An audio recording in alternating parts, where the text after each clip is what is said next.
Hello dear friends, very warm welcome to channel English समाधान। मैं अभिषेक शर्मा आपका हार्दिक स्वागत करता हूं। सभी प्यारे साथियों को नमस्कार। आशा करता हूं आप सभी लोग स्वस्थ और खुश होंगे और आपकी पढ़ाई एकदम बेहतरीन चल रही होगी।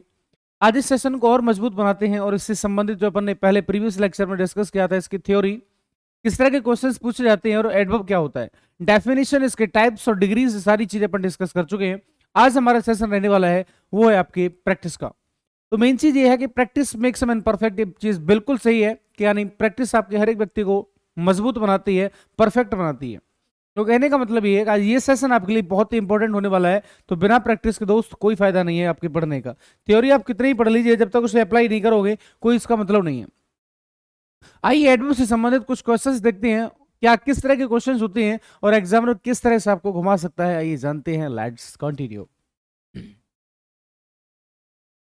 पहले हमेशा किसी भी एग्जाम को देने से पहले उसका डायरेक्शन जरूर पढ़ें। डायरेक्शन जब तक नहीं पता है कितने क्वेश्चन अटेम्प्ट करने हैं, क्या पूछ रहा है, कॉमन एरर है, whatever fill in the blank से क्या है, वो सारी चीजें आपको एक बार डायरेक्शन जरूर पढ़ें किसी भी एग्जाम के लिए आप तैयारी कर रहे हो। ठीक है, देखिएगा एक बार। Find out the error in each of the following sentences. If there is no error, answer is option E. Avoid any punctuation error if any. यानी किसी प्रकार की पंक्चुएशन की मिस्टेक है तो उसे एरर करें, मतलब उसे अवॉइड करें। ठीक है, क्वेश्चन नंबर फर्स्ट देखिएगा। Her speech was not clearly but we understood the underlying meaning. उसका जो भाषण था वो स्पष्ट नहीं था, लेकिन जो उसके अंतर्गत जो आपका जो बात कही गई थी, लेकिन अपन उसे समझ गए। ठीक है, हर स्पीच वॉज नॉट क्लियरली, नहीं, क्या हो जाएगा, क्लियर। क्या हो जाएगा भैया जी, हर स्पीच वॉज नॉट क्लियर, यानी उसका जो भाषण था वो स्पष्ट नहीं था। तो यहां पर आवश्यकता है आपकी एडजेक्टिव की, न कि एडवर्ब की। तो एडजेक्टिव हो जाएगा क्लियर, ऑप्शन हो जाएगा आपका B. Option B will be the right answer. अगले क्वेश्चन को देखते एक बार देखिएगा। Tina worked very hardly as she wanted to be a surgeon. यानी टीना ने बहुत अधिक मेहनत की क्योंकि वो एक सर्जन बनना चाहती थी। बताइए सेंटेंस में क्या एरर है।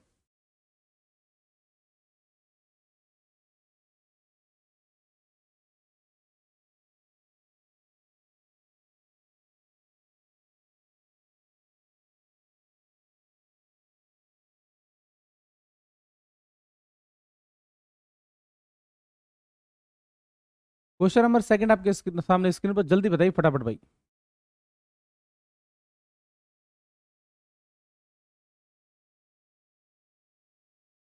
चलिए भाई, टाइम से एक बार देखना थोड़ा सा क्वेश्चन किस तरह से पूछ रहा है। टीना वर्कड वेरी हार्डली, ध्यान दीजिएगा, हार्डली नहीं वेरी हार्ड हो जाएगा। उसने बहुत मेहनत की। ठीक है, हार्डली का मतलब होता है नेगेटिव सेंस में, उसका मतलब होता है शायद ही। ध्यान दीजिएगा, इसका मतलब क्या होता है, शायद ही। Hardly, scarcely, rarely, barely, seldom, ये सारे क्या है, नेगेटिव वर्ड्स होते हैं, नेगेटिव एडवर्ब्स होते हैं। और जहां पर भी इनका प्रयोग किया जाता है, इनके साथ में डबल नेगेटिव नहीं आता। अगली सेंटेंस के माध्यम से अपन समझेंगे। ठीक है दोस्त, तो पॉइंट क्या कर रहा है, टीना वर्क वेरी हार्ड, ना कि हार्डली। ऑप्शन हो जाएगा आपका B. Option B will be the right answer. अगला क्वेश्चन देखते हैं दोस्त, देखिएगा। क्वेश्चन नंबर थर्ड को एक बार देखते हैं। You have acted nobler than all of us. यानी हम सबकी अपेक्षा, हम सबकी तुलना में आपने बहुत अच्छा काम किया है, बहुत अच्छा, नोबल यानी विनम्र कार्य किया है। एक बार देखिए क्वेश्चन को, आंसर कीजिए। क्वेश्चन नंबर थर्ड बताइए दोस्त, क्वेश्चन नंबर थर्ड का आंसर क्या हो सकता है।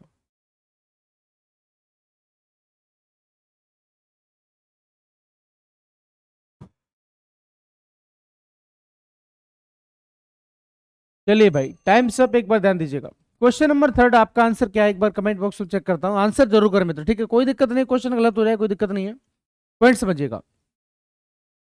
नोबल, नोबली, नोबलर, यहां पर क्या हो जाएगा, you have acted more nobly, क्या हो जाएगा, मोर नोबली। यहां पे आवश्यकता है आपकी किसकी, एडवर्ब की, क्योंकि एक्टेड क्या है, वर्ब है। ध्यान दीजिएगा वन सेकेंड, ये आपका वर्ब है तो वर्ब को मॉडिफाई करने वाला वर्ड क्या होगा, एडवर्ब होगा। तो यहां पर हो जाएगा more nobly than all of us, यानी आपने हम सबकी अपेक्षा में अधिक अच्छा कार्य किया है। तो पॉइंट समझिएगा, यहां पर आपका एक्टेड क्या है, वो पार्ट ऑफ स्पीच चेक करेंगे। और वर्ब को मॉडिफाई करने वाला वर्ड क्या होता है, एडवर्ब होता है। नोबल एडजेक्टिव होता है, तो मोर नोबली करना पड़ेगा, तब हमारा सेंटेंस सही होगा। ठीक है, आपका आंसर हो जाएगा दोस्त ऑप्शन बी। आशा करता हूँ यहाँ तक सारी चीजें क्लियर हैं और वास्तव में दिल से सारी चीजें अच्छी लगती है तो एक बार सेशन को लाइक जरूर करें और शेयर सब्सक्राइब करना बिल्कुल ना भूलें। अगला क्वेश्चन नंबर 4 को देखिएगा, देखते क्या कह रहा है। When she received the good news, she ran straightly to call up her parents.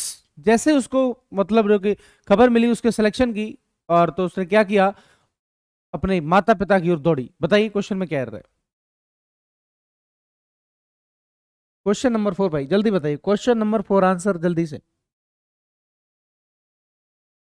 Times up, time up बिल्कुल, एक बार देखिए पॉइंट क्या कह रहा है। वन से रिसीव द गुड न्यूज, जैसे उसे एक अच्छा समाचार मिला अपने माँ बाप की ओर भागी, तो पॉइंट समझिएगा। सी रेन, रेन क्या है, वो है।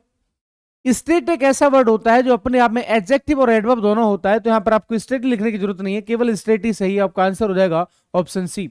सी रैन स्ट्रेट, यानी सीधी वो माँ बाप की ओर दौड़ी। ठीक है, अच्छी खबर मिलते ही भागी भागी भागी भागी, अरे भाई साहब पहुंची गई, समझ रहे हो ना। तो कहने का मतलब ये है आपका option C will be the right answer, क्योंकि स्ट्रेट अपने आप में एडजेक्टिव और एडवर्ब दोनों होता है। अगला क्वेश्चन देखिएगा, क्वेश्चन नंबर 5।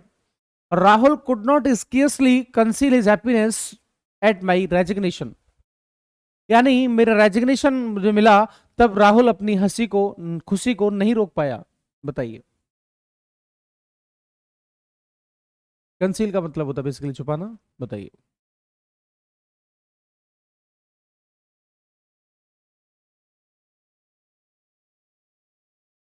देखिए मित्र एक बार देख कमेंट बॉक्स में बताइएगा मुझे किस तरह के आपके आंसर्स रहे हैं। देख क्वेश्चन, देख क्वेश्चन नंबर 5 को देखते हैं। राहुल कुड नॉट स्कियसली, मैंने दो चार वर्ड्स बताए आपको, scarcely, rarely, barely, seldom, until, till. ये क्या है, ये अपने आप में नेगेटिव होते हैं और इनके साथ में नेगेटिव का प्रयोग नहीं किया जाता। तो क्या करेंगे, राहुल कुड स्कियसली, नोट को हटा दीजिए, आपका आंसर हो जाएगा option A. Once again not को हटा दीजिए, डबल नेगेटिव की जरूरत नहीं है, सेंटेंस आपका सही हो जाएगा दोस्त। अगला क्वेश्चन देखिएगा, question number 6। We seldom or ever got go out these days because it is too hot nowadays. आजकल हम शायद ही कभी बाहर जाते हैं क्योंकि बाहर बहुत गर्मी है, और गर्मी बहुत है तो कोई दिक्कत नहीं है, घर रहिए, सेफ रहिए, सुरक्षित रहिए। ठीक है, बताइए। क्वेश्चन नंबर 6 आपके सामने स्क्रीन पर, सभी साथी फटाक से आंसर करेंगे भाई। क्वेश्चन नंबर 6 भाई, टाइम मत लगाया करो यार। चलिए देखो भाई, जिसको पहला सेशन है क्वेश्चन गलत जा रहा है कोई दिक्कत नहीं है, लेकिन आपने पिछला प्रीवियस सिलेक्शन आप अटेंड किया है, फिर गलत नहीं होनी चाहिए। पॉइंट समझते देखिएगा। वी सेल्डम, सेल्डम के साथ और एवर का कोई कॉम्बिनेशन नहीं होता। क्या करते हैं, सेल्डम इफ एवर, क्या बोलते हैं भैया जी, सेल्डम इफ एवर। क्या कॉम्बिनेशन होता है इसका, सेल्डम इफ एवर। तो आपका आंसर हो जाएगा ऑप्शन ए। क्या दिक्कत है, सेल्डम इफ एवर इसका सही कॉम्बिनेशन होता है। ठीक है, अगला पॉइंट देखिए, क्वेश्चन नंबर 7 क्या करा दोस्त। The state government appointed him as officer in charge. बताइए, राज्य सरकार ने उसे इंचार्ज ऑफिसर बनाया। बताइए, क्वेश्चन नंबर 7। वंस अगेन एक बार ध्यान दीजिएगा, फिर भी वही चीज मैं क्या करूं, प्रैक्टिस सेशन इसलिए अटेंड करना आवश्यक है। यदि आप पिछले लेक्चर को अटेंड किया है तो आपको खुशी होगी क्वेश्चन का आंसर करने में, और मैं दावा दे सकता हूं आपने पिछले 2 लेक्चर देखे हैं, एडवर्ब के टाइप्स वगैरह, डेफिनेशन या फिर डिग्री वगैरह, तो ये क्वेश्चन आसान है, वही भाषा है, बस अपन को अप्लाई करनी है। The state government appointed him as officer in charge. Appoint हुआ, इलेक्ट हुआ, इनके साथ में कभी एज नहीं आता। आपका आंसर हो जाएगा ऑप्शन बी। वंस अगेन इनके साथ में एज नहीं आता, ये मैं आपको बाकायदा इज्जत से पढ़ा चुका हूं। अगला क्वेश्चन देखिए, क्वेश्चन नंबर 8 क्या कह रहा है आपसे। Great leaders try to eradicate social evil practices with tooth and nail, यानी आपके जो महान नेता थे उन्होंने जो है कि समाज में से जो बुराइयां थी उनको जो है कि समाप्त करने का पूरा प्रयास किया। इरेडिकेट का मतलब होता है समाप्त करना। अपरूट क्या होता है, रूट आउट, क्या बोल सकते हैं, रूट आउट, जड़ से समाप्त करना। क्या होता है, जड़ से समाप्त करना। चलिए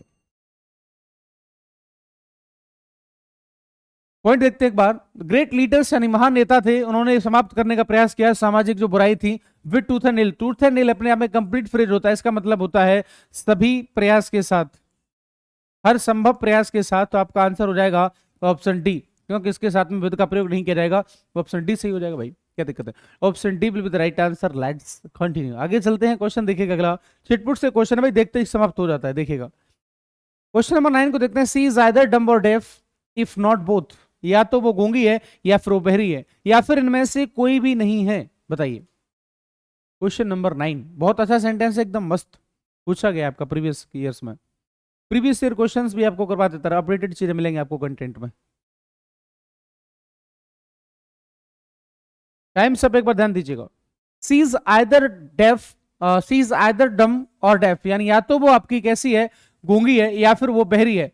इफ नॉट बोथ का मतलब क्या करेंगे, इफ नाइदर, क्या करेंगे इसमें आपको रिप्लेस कर दीजिए इफ नाइदर, यानी इनमें से कोई भी नहीं है, तो आपका आंसर हो जाएगा ऑप्शन डी मित्र। ठीक है, चलिए अगला पॉइंट देखिएगा। क्वेश्चन नंबर 10 क्या कह रहा है, she does her work good as she is a trainers. बताइए, वह अपना काम अच्छे से करती है क्योंकि वो एक ट्रेंड नर्स है। क्वेश्चन को पढ़िएगा और आंसर कीजिएगा। समय उतना ही आपके पास निर्धारित 15 सेकंड बस, एग्जाम में जो पूछे जाते हैं।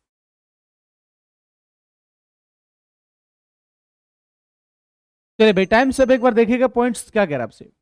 सी डज हर वर्क, ध्यान दीजिएगा, डज यहां पर क्या है, वर्ब है, और वर्ब को मॉडिफाई करने वाला वर्ड क्या होना चाहिए, क्या नाम है, एडवर्ब होना चाहिए। तो सी डज हर वर्क गुड नहीं वेल। ध्यान दीजिएगा, वंस अगेन, एक बार मैं आपको पहले बता चुका हूं, गुड का पार्ट ऑफ स्पीच चेक करते हैं तो एडजेक्टिव होता है, और वेल का पार्ट ऑफ स्पीच चेक करते हैं तो एडवर्ब होता है। तो वंस अगेन ध्यान दीजिएगा, यानी आपकी जो क्या है, वर्ब को मॉडिफाई करने वाला वर्ड एडवर्ब चाहिए, तो क्या करेंगे, गुड के स्थान पर वेल कर दीजिए, सेंटेंस विल बी करेक्ट, आपका आंसर हो जाएगा ऑप्शन बी। ठीक है, मैंने कल भी बताया था आपको, सी प्लेड वेल, वो अच्छा खेली, सी प्लेड गुड नहीं, क्योंकि प्लेड क्या है, वर्ब है, और उसके बाद में अपन को एडवर्ब चाहिए। पॉइंट यहां तक क्लियर होना चाहिए। अगला क्वेश्चन देखिएगा, क्वेश्चन नंबर 11 का, outright of my resignation, sorry rejection of my plea disappointed मी, यानी मेरी जो याचिका थी उसका जो है कि रिजेक्ट हो जाना, उसने मुझे क्या कर दिया, निराश कर दिया। क्वेश्चन नंबर 11 एक बार देखिएगा और आंसर कीजिएगा फटाक से। क्वेश्चन नंबर 11 दोस्त जल्दी से बताइए भाई, और ये क्वेश्चन बता लो तो समझ लो, फिर तो बात अलग ही है, फिर तुम सही चल रहे हो लेवल पे। क्वेश्चन नंबर, चलिए एक बार टाइम सब एक बार देखिएगा। आउटराइट रिजेक्शन यानी सीधा रिजेक्शन मेरी किसका, प्ली यानी याचिका का, उसने मुझे क्या कर दिया, निराश कर दिया। आपका आंसर हो जाएगा ऑप्शन ई, नो एरर। ऐसा नहीं है कि हमेशा एरर होती ही है, क्वेश्चन आपका ऑप्शन ई भी आंसर हो सकता है, यानी कि इसका मतलब ये है कि उसने मुझे क्या किया, निराश कर दिया। अगला क्वेश्चन देखिए, क्वेश्चन नंबर 12 एक बार देखते हैं। My father is very quicker than I at chess, यानी चेस के मामले में मेरे पिताजी मुझसे अधिक आगे हैं, बहुत ज्यादा क्विक हैं। क्वेश्चन नंबर 12 बताइए।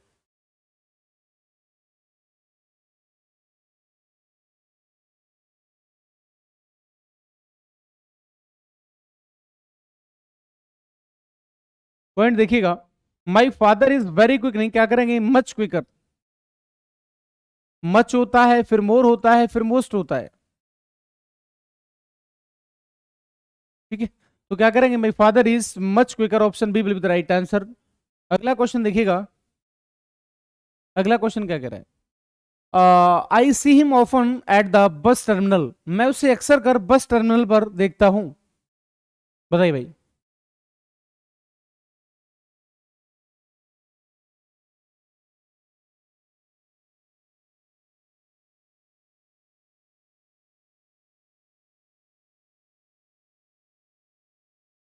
टाइम सब एक बार देखिए, क्वेश्चन क्या कर रहा है, आई सिम हिम ऑफन नहीं, क्या करेंगे, आई ऑफन सी हिम, क्या हो जाएगा, आई ऑफन सी हिम, मुझे वो अक्सर कर बस टर्मिनल दिखाई देता है, तो आपका आंसर हो जाएगा ऑप्शन बी। इसका सीक्वेंस चेंज करना पड़ेगा, then sentence will be correct. ठीक है, अगला क्वेश्चन देखिएगा, बेसिकली एडवर्ब फ्रीक्वेंसी में आता है अपना पॉइंट। क्वेश्चन नंबर 14 देखिएगा, I refuse to consider him as an honest boy as he had cheated many people, मैंने उसे ईमानदार बच्चा समझने से मना कर दिया क्योंकि उसने काफी सारे लोगों को धोखा दिया है।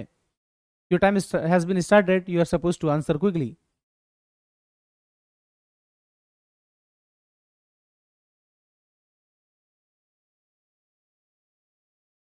टाइम सब एक बार देखिएगा, I refuse to consider, consider के साथ में क्या करेंगे, एज का प्रयोग नहीं किया जाएगा, एज को हटा दीजिए, आपका आंसर हो जाएगा ऑप्शन बी।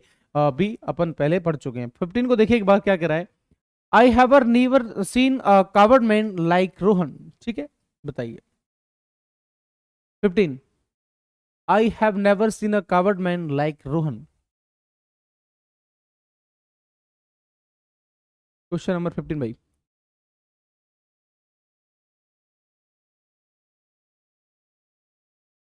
टाइम सब ध्यान दीजिएगा, तो मेरे हिसाब से यहां पर सेंटेंस में कोई दिक्कत नहीं है। अगला क्वेश्चन देखते हैं, क्वेश्चन नंबर 16 देखिए। A man of 50 can not be called as young, यानी एक जो 50 साल का व्यक्ति है उसे युवा नहीं कहा जा सकता। Your time has been started, please let us no.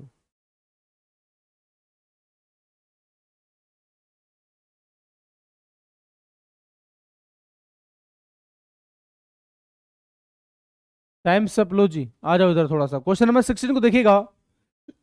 A man of 50 यानी 50 साल का व्यक्ति, उसे नहीं कहा जा सकता क्या, यंग। एस को हटा दीजिए, आपका आंसर हो जाएगा ऑप्शन डी। अब man of 50 can not be called young, simple sentence में आपका आंसर हो जाएगा, एज का प्रयोग नहीं किया जाएगा। अगला क्वेश्चन देखिएगा। He is enough tall to be selected as sub inspector in Delhi police, यानी वो इतना लंबा है कि उसे दिल्ली पुलिस में सब इंस्पेक्टर की पोस्ट मिल सकती है। तो बताइए क्वेश्चन में क्या आंसर हो सकता है। आंसर ऑप्शन कौन सा होगा? Which option will be the appropriate answer for this question? Please let us no in the comment box, quick. Okay, so time सब एक बार देखते हैं। यानी वो इतना लंबा है, पॉइंट समझिएगा। एनएफ की एक कहानी होती है, इसके बारे में थोड़ा आपको डिटेल में चर्चा करते हैं। एनएफ का प्रयोग नाउन के पहले, नाउन के पहले तथा एडजेक्टिव के बाद किया जाता है। ये लिख लेना आप फटाफट, ठीक है। एडजेक्टिव के बाद किया जाता है, तो ये थ्योरी आपकी मैंने आपको शायद नहीं बताई हो तो दोबारा लिख लीजिए। यहां पर क्या है, इनफ टॉल। टॉल क्या है, एडजेक्टिव है, तो क्या करेंगे, इनफ का प्रयोग उसके बाद में आएगा, तो क्या करेंगे, टॉल इनफ। आपका आंसर हो जाएगा option A. He is tall enough to be selected in Delhi police, ठीक है। उसको सब इंस्पेक्टर के तौर पर उसे सिलेक्ट किया जा सकता है, तो पॉइंट ध्यान रखिएगा, टॉल इनफ हो जाएगा, इनफ टॉल नहीं होगा। I have enough money, point समझिएगा, आई हैव इनफ मनी, तो मनी क्या है, मनी आपका नाउन होता है, ठीक है। तो यहां पर आपके मनी से पहले इनफ आ जाएगा, वो सही होगा, क्योंकि नाउन से पहले और एडजेक्टिव के बाद पॉइंट किया जाता है, बात खत्म। अगला क्वेश्चन देखिएगा मित्र फटाफट से। I did not know hardly any one in the college and so I find only all the time, यानी मैं मुश्किल से ही किसी को जानता था और इसीलिए मुझे जो है कि अकेलापन फील होता था। कॉलेज की बात है। क्वेश्चन नंबर 18 है, फटाक से बता दो भाई। क्वेश्चन नंबर 18 का आंसर सभी साथी जल्दी से बताए भाई। Question number 18। ओके, सो टाइम सब देखिए एक बार फिर, आपका क्वेश्चन वही रिपीट हुआ है, हार्डली के साथ में नोट नहीं आता, तो आई हार्डली न्यू कर दीजिए, आपका आंसर हो जाएगा ऑप्शन ए, ठीक है। I did not know hardly anyone नहीं, आई हार्डली न्यू एनीवन, यानी मैं शायद ही किसी को जानता था, तो पास्ट इंडेफिनिट का डिड नॉट को हटाओगे तो सेकंड फॉर्म आ जाएगी और सेंटेंस आपका सही हो जाएगा, ऑप्शन ए आंसर हो जाएगा। अगला क्वेश्चन देखिए। अगला क्वेश्चन एक बार पढ़ेगा। I never remember to have met a more intelligent man in my life, यानी मैं इतने जो है कि बुद्धिजीवी व्यक्ति से जिंदगी में नहीं मिला था। क्वेश्चन नंबर 19 बता दो फटाफट से भाई। क्वेश्चन नंबर 19 का आंसर जल्दी कर दो भाई, मजा आ जाएगा।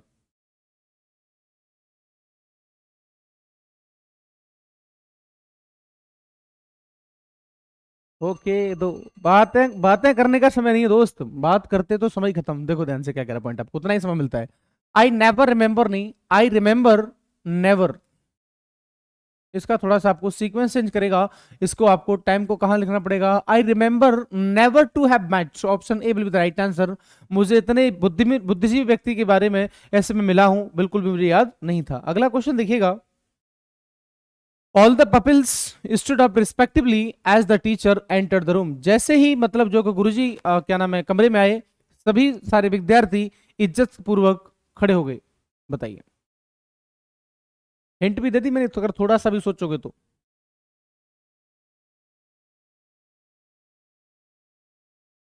ओके, सो टाइम सब एक बार थोड़ा सा ध्यान दीजिएगा, पॉइंट समझिएगा, क्वेश्चन क्या कर रहा है।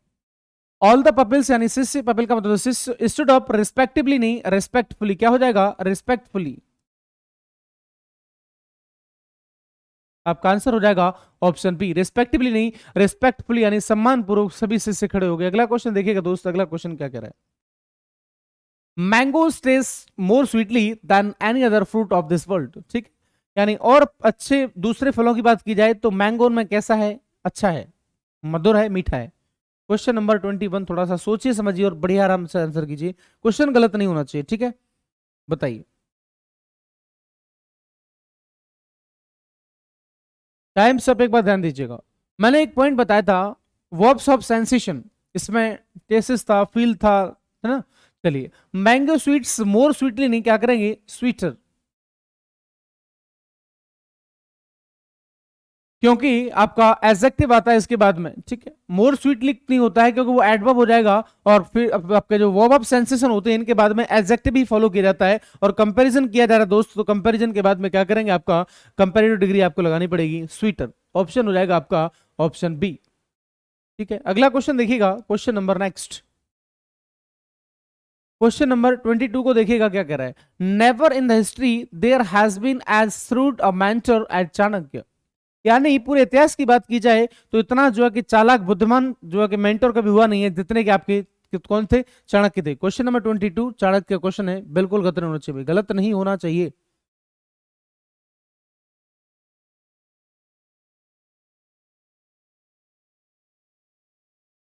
नेवर इन द हिस्ट्री, बताइए क्वेश्चन कितना बेहतरीन है। क्वेश्चन नंबर 22 आंसर देखिएगा, never in the history there has been, तो क्या करेंगे, in the history there has never been, आपका आंसर हो जाएगा option B, a shrewd mentor as Chanakya, यानी चाणक्य की बराबर कोई बुद्धिजीवी इंसान अभी तक के इतिहास में नहीं हुआ है, आपका आंसर हो जाएगा ऑप्शन बी। तो एडवर्ब को कहां लगाएंगे, आपके हेल्पिंग ओके पहले लगाएंगे, ठीक है। There never has been a shrewd mentor as Chanakya. अगला क्वेश्चन देखिएगा, क्वेश्चन क्या कह रहा है, she has barely nothing to wear when she came to me for help, उसके पास पहनने तक के लिए कुछ नहीं था जब वो मेरे पास मदद के लिए आई थी। क्वेश्चन नंबर 23, फटाफट से आंसर कीजिए दोस्त, क्वेश्चन नंबर 23।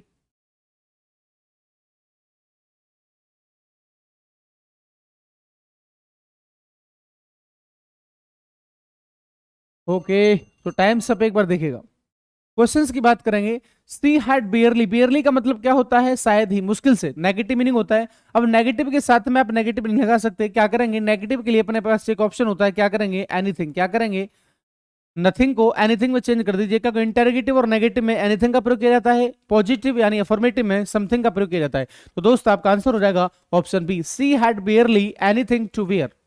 तो क्या हो जाएगा, यहां पर नथिंग के स्थान पर एनीथिंग कर दीजिए, option B will be the right answer, क्योंकि बियरली आपका नेगेटिव है, ठीक है। चलिए अगला क्वेश्चन देखिएगा, क्या क्वेश्चन क्या कर रहे हैं, Vijay could not scarcely conceal his happiness at my resignation, शायद क्वेश्चन रिपीट हुआ है, फटाफट से आंसर बता दीजिए क्या हो सकता है। विजय बहुत खुश हुआ रेजिग्नेशन को लेकर, भाई साहब अब मजा आ गया। अरे कुछ नहीं भाई, जिंदगी में आगे बढ़ो। क्वेश्चन नंबर अगले से पहले पहले से डिस्कस करते हैं। विजय अपनी खुशी को नहीं रोक पाया, समझिएगा, विजय कुड नॉट, स्केर्सली, नॉट को हटा दीजिए, आपका आंसर हो जाएगा ऑप्शन ए, क्योंकि स्केर्सली में आप क्या करेंगे, Vijay could not conceal his happiness at my resignation, तो आप ऑप्शन क्या करेंगे, नॉट को हटा दीजिए, क्योंकि स्केर्सली के साथ में नेगेटिव का प्रयोग नहीं किया जाता, बात खत्म, ठीक है। अगला क्वेश्चन देखिएगा, अगला क्वेश्चन क्या कर रहा है, क्वेश्चन आपको एकदम लेवल के मिलेंगे दोस्त, ऐसा नहीं है कि मतलब ऐसे चिटपट क्वेश्चन कहीं से उठा लिए। क्वेश्चन देखिए 25 क्या कर रहा है, it rains cats and dogs throughout the night, यानी पूरी रात भर क्या हुआ, बहुत ही भयंकर बारिश हुई। क्वेश्चन को पढ़िए, समझिए और आंसर कीजिए फटाफट से।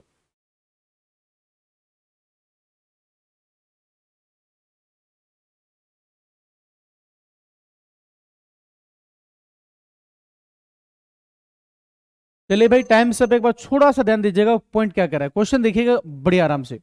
आपने एक फ्रेज पढ़ा होगा, cats and dogs, cats and dogs का मतलब क्या होता है दोस्त, बहुत तेज बारिश होना, बहुत बारिश होना, क्या होता है, भारी बारिश होना, बहुत तेज बारिश होना, ठीक है।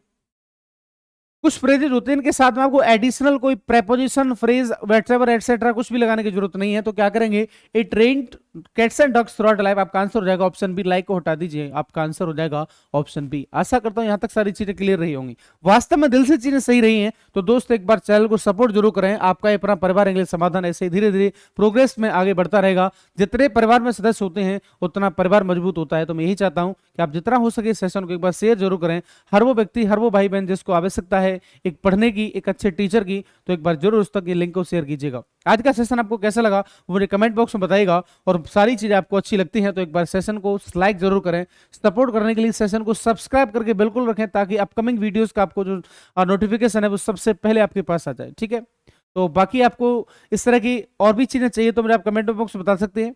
दूसरी बात, अगला वीडियो किस टॉपिक पर चाहिए वो भी आप मुझे कमेंट बॉक्स में बता सकते हैं।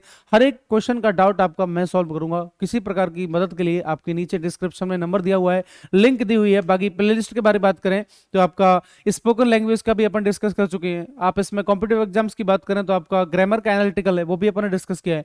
स्पेशल वोकैब है, वो भी उस पर डिस्कस की हुई है। तो सारी चीजें कम समय में एक ही जगह पर आपको मिल रही हैं। There is one more thing that I am going to let you know. एक और चीज जो आपको बताने जा रहा हूं वो है बहुत ही जल्दी आपको इसी इंग्लिश समाधान चैनल पर मैथ्स का भी समाधान होने वाला है। एक बार वंस अगेन एक बार सोच लीजिए, मैथ्स के भी आपको वो चीजें प्रोवाइड करवाई जाएंगी। आपको लगेगा कि एक ही परिवार में हमें और अच्छे अच्छे सदस्य मिल रहे हैं। तो टेंशन मत लीजिएगा, मैं आपका साथ बिल्कुल दूंगा। नमस्कार, thank you, love you all, take care, bye bye, have a great day.